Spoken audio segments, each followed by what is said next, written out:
Good morning, everyone. Welcome to Black Logic.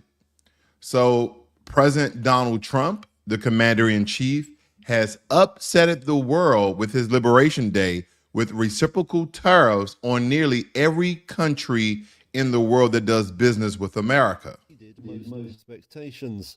My fellow Americans, this is Liberation Day. Waiting for a long time. Trump set a minimum 10% tariff on most imports, with much higher rates on some. So let's talk about it because Trump tariff trade war for this year and the amount of global trade tensions with the U.S. economy, the Middle East politics, Israel-Hungary alliance. We're looking at a lot of things that Trump has been doing because President Trump has announced a 10% baseline tariff on most imports with significantly higher rates targeting countries like China as well as the European Union. And this aggressive stance aims to address longstanding trade imbalances, but has ignited fears of a global trade war. Markets have reacted sharply with major indices tumbling as investors grapple with the potential fallout. We're talking about massive tariffs on countries from around the world. Now, I'm going to take a break right here because I do want to cover this particular story, but we're going to get back on tariffs. Today is going to be covering tariffs. I'm even going to give you a comprehensive and detailed breakdown of what a tariff is and how tariffs could potentially help America as well as tariffs hurting America.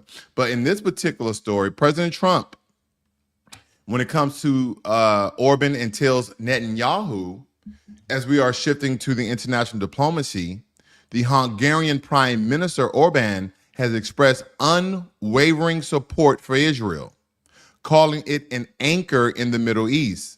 During a meeting in Budapest, Orban emphasized Hungary's solidarity with Israel throughout recent conflicts. And I believe this is a good thing. If more countries support Israel, then America can take a back seat. America can take a step back, actually.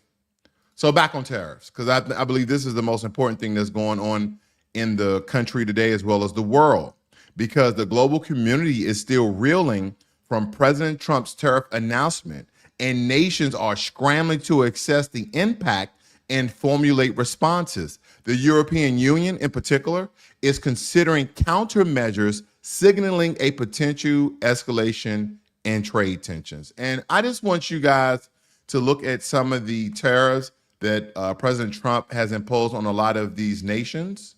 Now, he had a chart that I wish I popped up for you graphics so you can see the comparison of the amount of tariffs and the percent of all these opposing countries that they were actually charging America. And President Trump just cut it in half, most likely, unless it was 10%. 10% is the baseline. There were certain countries that were only charging America, not saying only because a lot of these reciprocal tariffs, when it comes to, take for instance, China, 67%. I wish I had those figures up. Give me one. You know what? In matter of fact, since we're live here, I will pop up those the charts that Donald Trump has had when it comes to the reciprocal tariffs, so you guys can see it for yourself when it comes to the amount of tariff percentages that America was paying. Give me 1 second. I do apologize for the delay, but I think it's imperative that we look at this chart that Donald Trump has presented, that his team put together, and hopefully I can blow up this image so everyone can see this. But I want you guys to actually look in on this right here. Okay, I want you guys to see this. I'm gonna see if I can blow this up. Okay, here we go. Now, I know the picture is not that good, but hopefully you can just see right here. Now, China, it says tariffs charged to the United States of America, 67%, and Donald Trump opposed, and I see this little his prompter here is blocking, but I think it was around 37%. The European Union was charging us 39%. We're only charging them 20%. Vietnam was charging us 90% tariffs.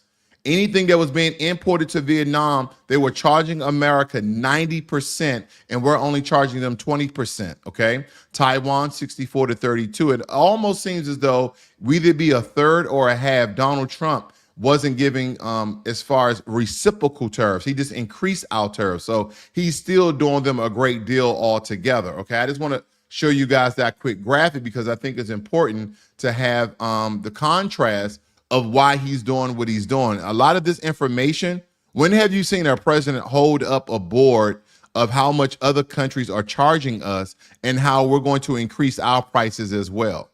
This is unprecedented, but this is what we need as the American citizen, of the transparency in our government. Now, again, this is only one side of transparency. There's other things that needs to be transparent in our politics and our government, but at least we have some.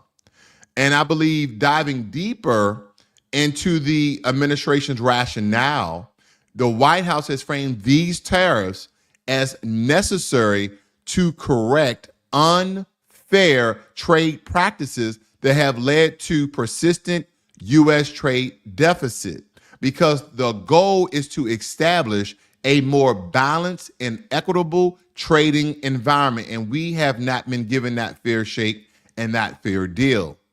Because I want to take a moment, if you will. So as we move through this broadcast, I'm going to break down tariffs, because I think it's important, because a lot of people are still hazy about what a tariff is. But nonetheless, in a response to the U.S. tariffs, you have countries like, within the European Union, they're contemplating targeting retaliatory measures. They're actually having talks of focusing on industries located, listen to this, in Republican-led states and major tech companies, aiming to exert political and economic pressure. So again, they're targeting only Republican states. And in some regards, isn't that discriminatory?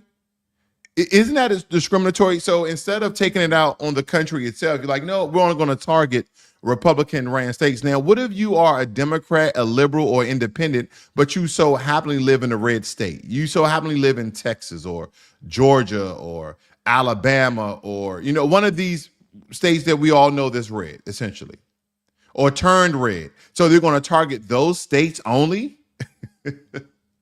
Now, I thought this was very intriguing, because in a move that's left many people scratching their head, even myself, the Trump administration has imposed tariffs on Australia's Heard Island and McDonald Island, which is very remote and uninhabitable. And these are territories near Antarctica. And this decision underscored the administration's comprehensive approach to its tariff strategy of inciting tariffs on the world itself. So again, I want to really, really go back and break down what is tariffs, how do tariffs play a role, and how they can benefit or even hurt America. Because I know the question is, what is a tariff? And a tariff basically is a tax on imports. And I want you guys to picture it like an entry fee for any foreign product that wants to come party in the United States. Suppose a U.S. company wants to bring in widgets from overseas. Okay, they want to bring in widgets from overseas. When those widgets cross the border, the company has to pay a tariff, an extra charge to the U.S. government. This, in theory, raises the price of the imported widgets. Now, why do countries impose tariffs? I think that's a honest question to ask. And this is to essentially to protect local industries. By increasing the price of foreign goods, tariffs encourage consumers and businesses to buy more domestic products. Imagine your neighbor's lemonade stand charges 50 cents a cup, but an out-of-towner has to tack on an extra 25 cents, which we can consider a border crossing fee, meaning their cup costs 75 cents. So suddenly your neighbor's 50-cent cup looks even better. When you buy American, it's going to be cheaper than when you buy foreign. That makes sense, does it not? It's going to help fuel the American economy. It's going to generate revenue. Tariffs directly bring money into government coffers. It's a tax after all. And as we look at the political and economic bargaining chips that we have, tariffs, they can be used as leverage in trade negotiations. If we drop our tariffs, what will happen to America if we just simply drop our tariffs? eventually the government will go over. So this whole reciprocal tariff that President Trump is referring to is if you drop your tariffs, we'll drop our tariffs. He said this publicly. Okay. He said this publicly because this argument goes that if critical domestic industries are gutted by imports, you risk losing the ability to produce vital goods and end up dependent on foreign suppliers, as we have for a very long time. Let me guys really talk to you because we're not understanding. Ever since President Nixon changed the USD, the US currency from the gold standard to debt, America has changed. We became very profitable. But at the same time, President Nixon is the only U.S. president, at the time, he was the first U.S. president to visit China. And he is the one who opened up the gateway for China to be part of the world trade. And in doing so, during this time, the minimum wage for Americans was around $5.20, $5.40 roughly per hour. Minimum wage in China was 18 to 20 cents per hour. So as soon as China was awarded to be part of the world trade, 6 million jobs left America. 6 million manufacturing jobs left America and headed for China. And at the time, China was number 5. They were number 5 on the GDP list. China is now a strong 2, and they are warring against America for the top spot. We are the ones who did it to ourselves. We are the ones who did this to ourselves, and President Trump is aimed to change this. So regardless if you hate, like, love, whatever your consensus is about President Trump, when it comes to tariffs, I can understand his methods. I can understand his strategy. I just hope that it works out. Okay, I just hope that it works out because as we look at this, let me give you the long story short. Because higher tariffs on foreign steel and aluminum means American manufacturers theoretically can sell more domestically produced steel. That's more business for steel plants in Pennsylvania, Ohio, and everywhere else where we actually produce steel. But more business equals more jobs. More jobs.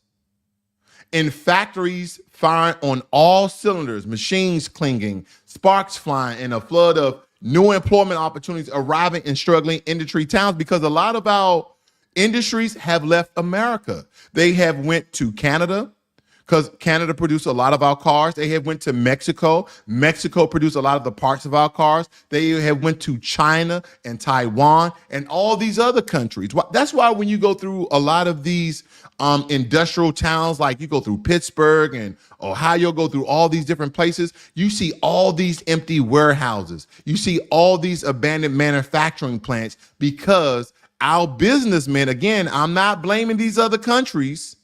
I'm not blaming these other countries because they are just benefiting from the stupidity and the fraud of American businessmen sending their labor, sending their business overseas. And why blame them? Because we have let these very liberal imports and tariffs. So when we're sending our business overseas, they're charging us 50% tariffs, but when they send their imports to America, we're only charging 2.5% tariffs on average. So when I look at some of the industries that are considered vital, like steel, which is used in defense and infrastructure, okay, the U.S., we rely heavily on foreign imports. And now adversaries could one day choke off the supply because America is not producing steel like we once did before.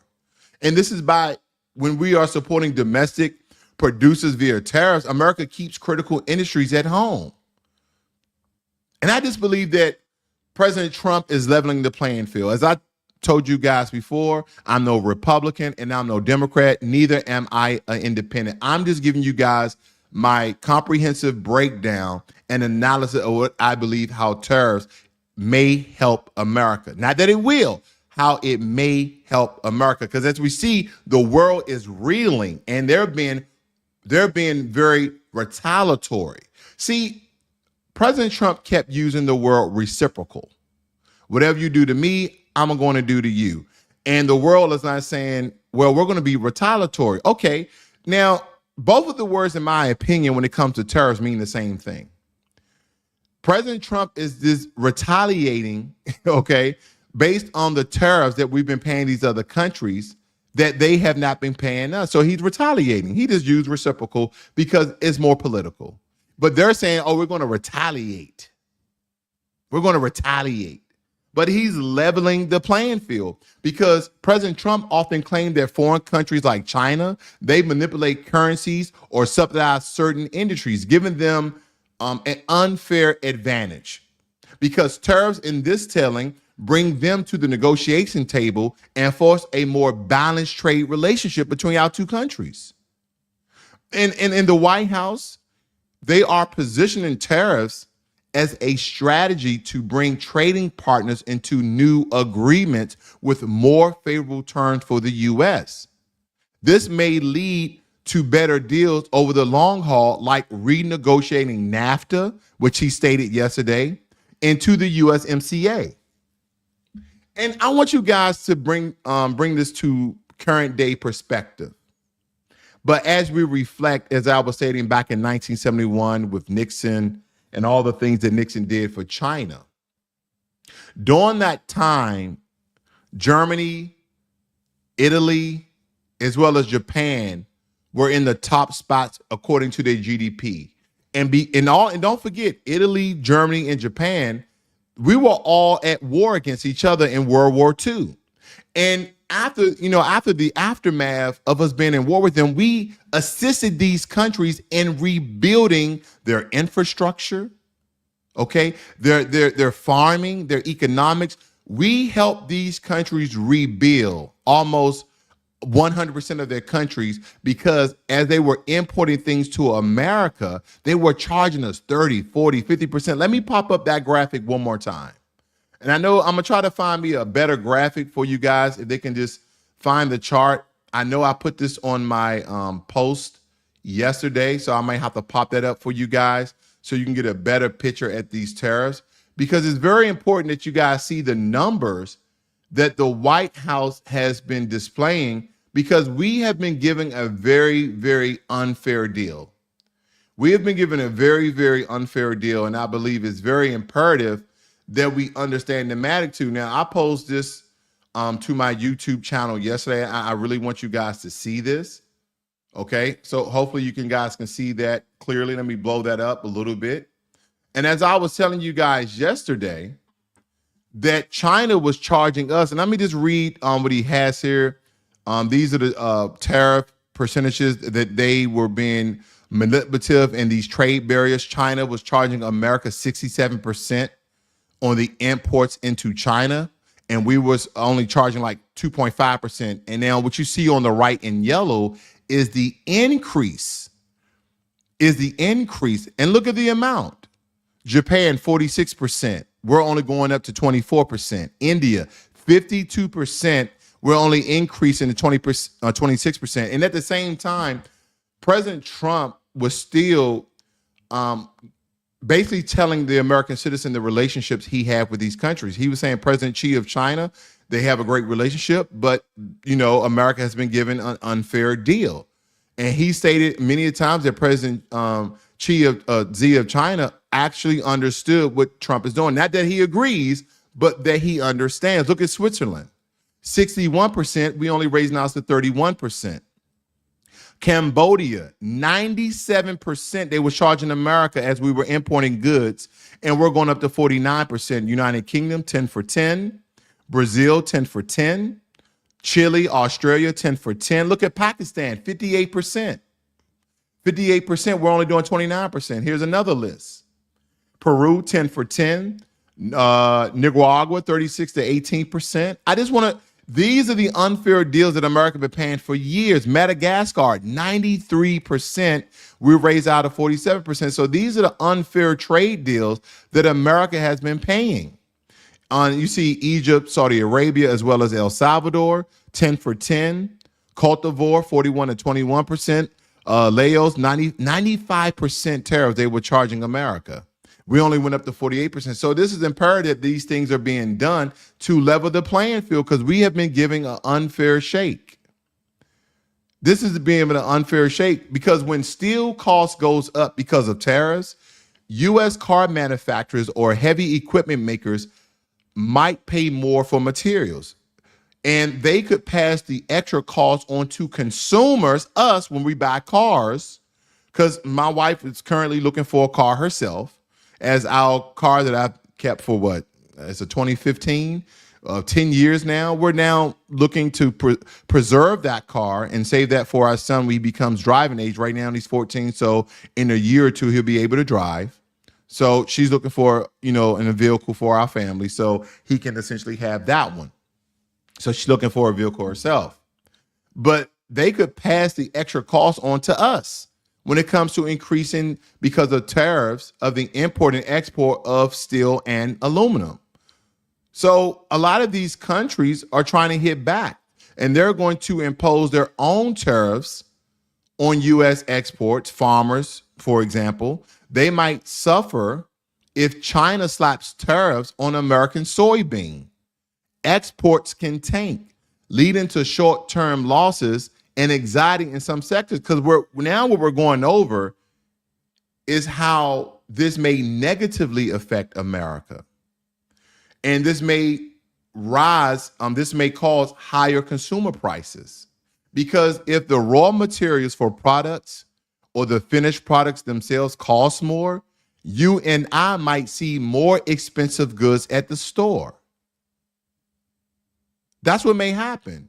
Once we push through, and this is just kind of my opinion, once we push through the initial pain of adjustments and supply chain hiccups, domestic industries might ramp up productions that may create more jobs and become more competitive on the global stage. Tariffs could force trading partners into a position where they are more willing to strike better deals with us, with the U.S., and ultimately lowering trade barriers in a more balanced way, where America becomes more profitable instead of continue to head into this very, very large deficit. And some supporters, they argue that when we buy American-made goods, we strengthen the nation's industry backbone, that we keep critical skills alive and avoid depending on foreign adversaries. We keep depending on all these foreign nations to do all the work for us as we sit fat and happy, but we're not sitting fat and happy. Look at inflation. Look at the unemployment rate. Look at the homelessness rate. Look at the skill. We keep saying, oh, well, who's going to do these jobs of constructions? Now that we are deporting all the illegal immigrants, how can Americans come to consensus that we are relying on people who are illegally in the country to work for us instead of legally? Do Americans know how to build houses anymore, or we just know how to do the paperwork and have other people to do the work for us? So again, if Americans are not at work, if Americans don't have the money, who are going to buy the houses? Oh, the foreigners who are over here illegally, who are not taking, who are being afforded all the tech jobs, who are making $150,000 or more. And I don't think people understand. Let's just look up the national debt very quickly. Can we look up the national debt calculator? Because I don't think people are understanding the condition that America is in unless we see it with our own eyes. America is $36 trillion in debt to ourselves and to other countries from around the world. And we don't have enough money to come in to decrease the amount of debt that America has. Look at the U.S. gross domestic product, $30 trillion. Roughly $30 trillion. That means that we're still $6 trillion in debt. And if you break this down as they have very comprehensively,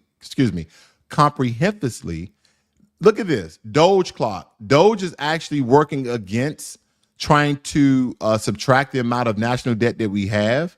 And it's in savings per taxpayer. We're already at $2,400 roughly.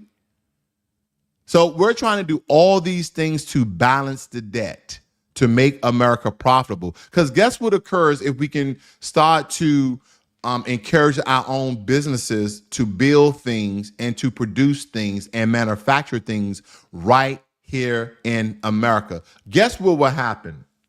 That means wages will increase for you and I. American products for Americans will be cheaper. I want you guys to really think about that.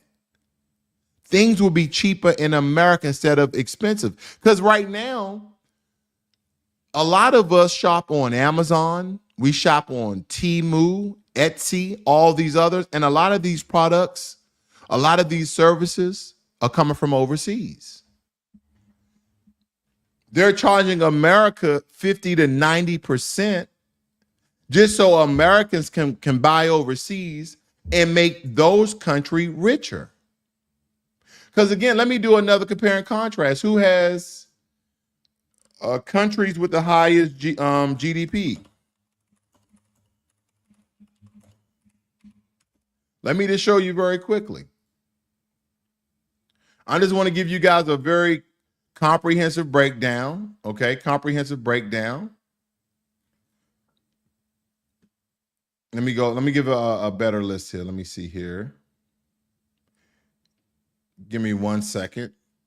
I wanted them to put these in order. These are not really good lists. As I'm doing this live here, guys, I just want to show you. I could probably break it down for us, but I just wanted to show you how a lot of countries are benefiting from America because a lot of the imposed tariffs that they charge on us versus the amount that we charge on them.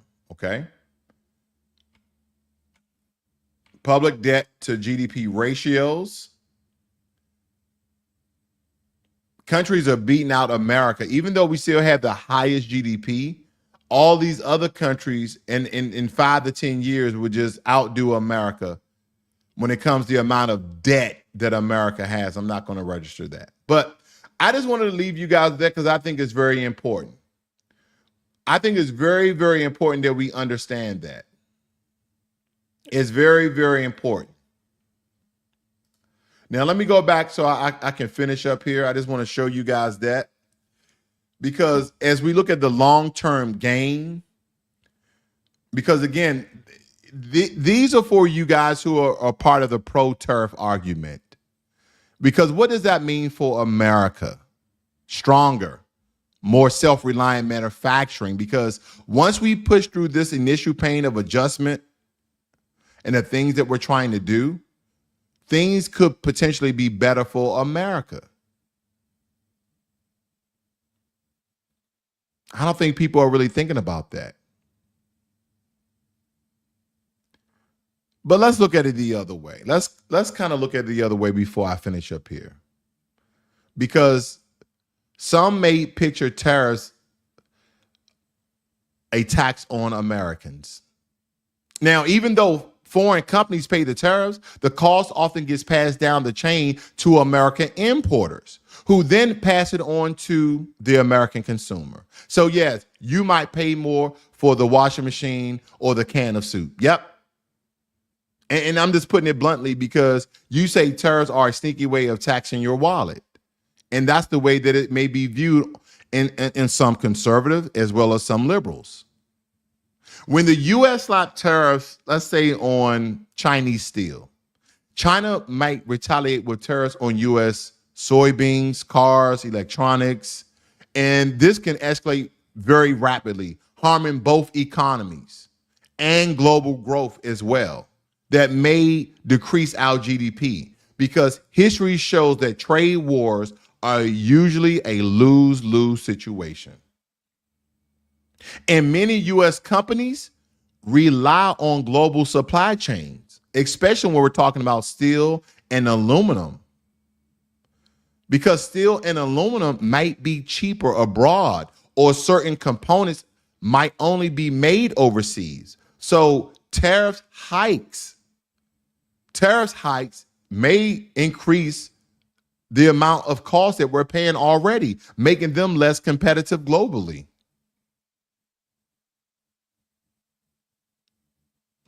I'm just breaking it down in a very comprehensive way so we understand initially how tariffs may increase on our products that we buy in America, but we have to look long term.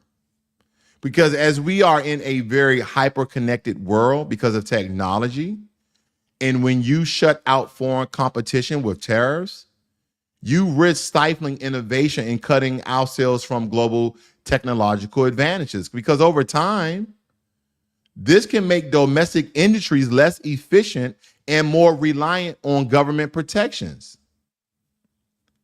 And there is little guarantee that forces tariffs on foreign goods create substantial.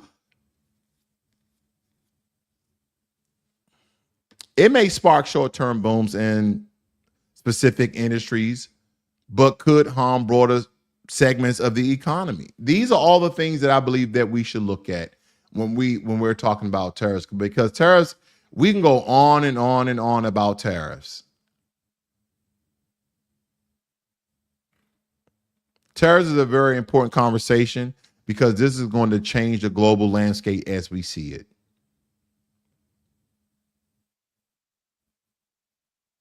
These are the consequences that we're going to be reeling from because prices on imports are going to climb. Inflation, high as it is already, that may increase, that may tick upwards, and industry facing retaliation may take a very heavy blow. That's a direct and almost immediate negative. Once countries retaliate as they state that they will, American farmers, ranchers, and manufacturers see less demand for their goods. This can shrink potential profits and might even cut jobs. I don't know if we're looking at that comprehensively. Because if global partners see the U.S. playing hardball with tariffs, they might decide to invest their money elsewhere rather than risk new or higher trade barriers.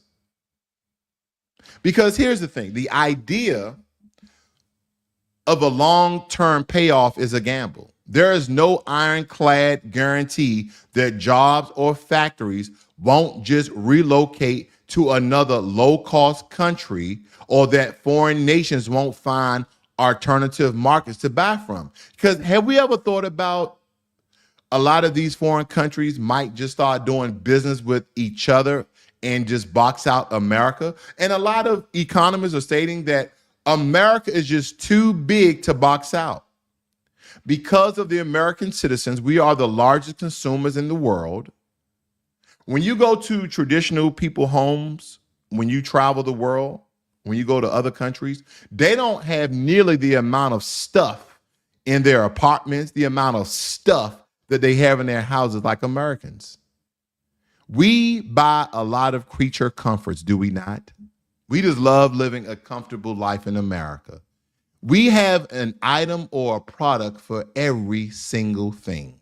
We have a smart device in every room. Maybe I'm just talking about myself, but we have a smart device in every room. We have desks, tables, chairs. We have products all over the place. We have a dish for everything. We have a saucer. We have if you're doing a appetizer or hors d'oeuvre, we have a small dish.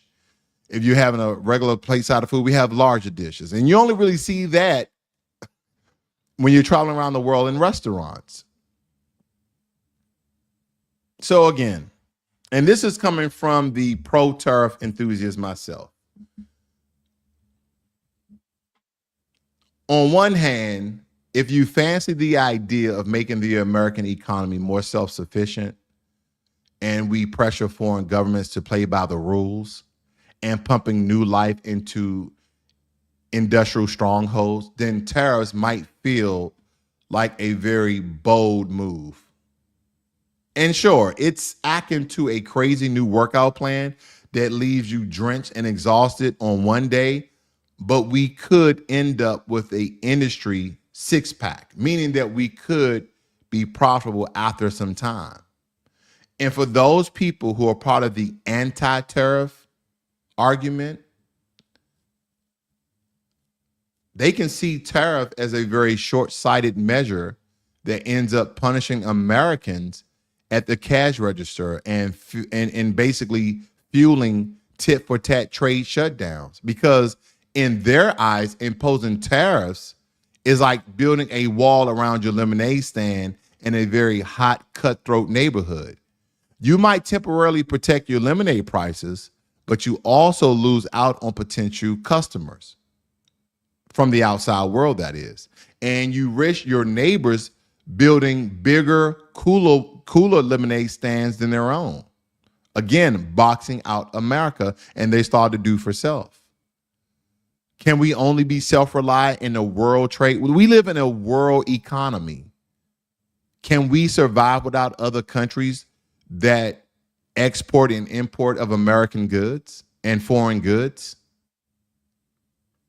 Now, ultimately, whether Trump tariffs are a shining example of economic strategy or a self-inflicted shot to the foot, this remains hotly debatable, because proponents imagine a very rocky road that leads to a robust domestic economy decked out in red, white, and blue, the good old American colors, and British as well. And I know that a lot of the opponents, they say the pain might come fast and furious, but the glorious payoff that we all hope may never materialize. As with most massive nation-scale economic maneuvers, there are winners and there are losers, and there is no shortage of spirited arguments on both sides of the tariff divide. I just hope, I just pray that America comes out on top. Remember, a policy that sounds awesome for one industry could be an absolute nightmare for another, because it may start a reeling effect of the domino effect. Just because tariffs is high or heightened and or increase in one sector, like say, for instance, as I've been hitting on steel, doesn't mean that it may not matriculate down to farmers. The global economy is interconnected, and heightened prices, heightened percentages, heightened tariffs in one industry may affect another. Good morning to Volvo, and good morning to Ricky Manor. Yep, I am back in the country. Thank you all for joining me here this morning. I'll just read some of your comments here. Ricky states, those manufacturing jobs impacted us in the South. Everyone worked at the mill, and it was very easy to find a job. And those jobs are gone now. There's very, very few jobs as they once were. They turned the mills into fancy lofts in South Carolina, and also into condos and all other sorts of things. But who can afford it? That's the question. And and let me just leave you guys with this. This is very important. When you start to send American jobs overseas, what happens to those Americans who used to work at those facilities, those mills, those manufacturing plants, those distribution plants? What happens to those workers? Now they have to go out into industries that they're not familiar with, that they're not skilled in. So a lot of them won't get these other jobs. Guess what happens? Crime increases. The mental health space increased because stress and anxiety. People start to do things that they never did before because the jobs are gone. They don't know, they don't have any skills, and people are, they can just go to school and go to trade school and do other things. It's just not that easy, especially when you've been working a job for 10, 20 years. I don't think we're thinking about the long-term effects of all these jobs that have left America simply for Americans to get cheap products. But if they were built in America, they could be a little cheaper than they could be a little bit cheaper than what they once were before. So again, I'm looking at the positivity of these heightened tariffs, and that I understand initially we may go through a couple of pain points and barriers to get to where we want to be. But then again, in contrast, I can see how this could hurt America, even in the long term. As a lot of these countries are stating, they're going to be retaliatory instead of being reciprocal, because they can't be reciprocal because that's what President Trump is trying to do. So they're just retaliating like, hey, we were doing perfectly fine when charging America. And as you're looking at this list here, Tunisia at 55% or Myanmar at 88%, we were doing perfectly fine charging you guys 88%. And now you're going to charge us 44%? And you were only charging us 2.5%. Oh no, we're going to retaliate against this. Even though we were giving you guys we wasn't giving you guys a fair shake. We were actually robbing America, like Madagascar at 93%. You're going to charge us 47%. And you're going to increase it up from 2.5%. Oh yeah, we're going to retaliate against America. You guys have a great and wonderful morning. But I really want you guys to think about it.